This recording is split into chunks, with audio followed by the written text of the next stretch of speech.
Perkenalkan, nama saya Mas Abadin dari Prodi Agribisnis. Hari ini saya akan menjelaskan carbon trading sebagai upaya pengurangan emisi gas rumah kaca. Apa itu carbon trading? Perusahaan dengan emisi tinggi harus mengurangi emisi mereka atau membeli kredit karbon dari pihak lain. Sebaliknya, perusahaan yang berhasil mengurangi emisi di bawah batas akan mendapatkan kredit karbon yang dapat dijual.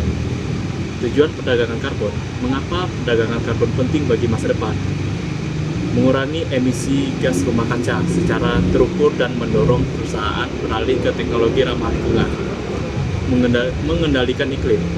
Berkontribusi pada pengendalian perubahan iklim global melalui mekanisme pasar yang efektif dan terukur. Mekanisme penetapan batas emisi. Bagaimana pemerintah mengendalikan total emisi karbon? Pertama, ada penetapan batas. Pemerintah atau lembaga berwenang menetapkan batas maksimal emisi karbon yang boleh dikeluarkan oleh sektor industri tertentu. Contoh penerapan, sebuah pabrik diberi batas emisi 1000 ton per tahun. Jika melebihi, harus membeli kredit karbon tambahan. Fungsi utamanya, mengendalikan total emisi dari sektor tertentu secara terukur, memastikan target pengurangan emisi nasional tercapai. Mekanisme perdagangan karbon. Perhitungan emisi dan kredit karbon ada 3 fase, yaitu pengukuran emisi. Emisi aktual perusahaan diukur dan dibandingkan dengan batas yang ditetapkan.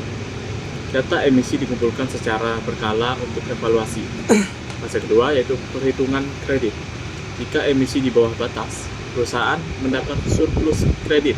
Jika melebihi batas, perusahaan perlu membeli kredit tambahan. Fase ketiga, standar kredit. 1 kredit karbon setara dengan 1 ton CO, karbon dioksida ekuivalen. Standar ini berlaku universal di pasar karbon. Mekanisme perdagangan karbon, perdagangan kredit, dan verifikasi kredit. Proses transaksi dan validasi kredit karbon, yaitu perdagangan kredit. Perusahaan dengan kelebihan emisi membeli kredit karbon dari perusahaan yang memiliki surplus kredit. Verifikasi independen. Kredit karbon harus diverifikasi oleh lembaga independen agar sah dan dapat diperdagangkan. Apa yang diperdagangkan? 2 instrumen utama dalam perdagangan karbon. Pertama ada kredit karbon, sertifikat pengurangan atau penyerapan 1 ton CO2. Izin emisi, hak legal untuk mengeluarkan emisi dalam jumlah tertentu sesuai dengan sistem cap and trade yang ditetapkan pemerintah. Perbedaan utama, kredit karbon berasal dari proyek pengurangan emisi, sedangkan izin emisi dialokasikan oleh regulator dalam batas emisi total. Pelaku dan jenis pasar karbon.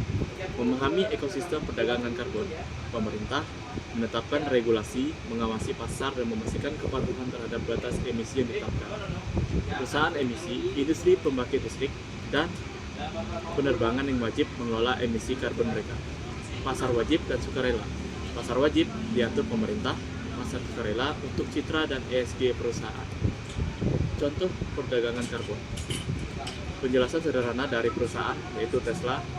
Pemerintah menetapkan batas emisi 300, sementara Tesla hanya 200 emisi.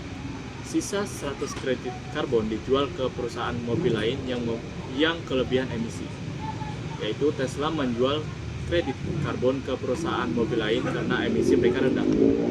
Sekian penjelasan dari saya, terima kasih.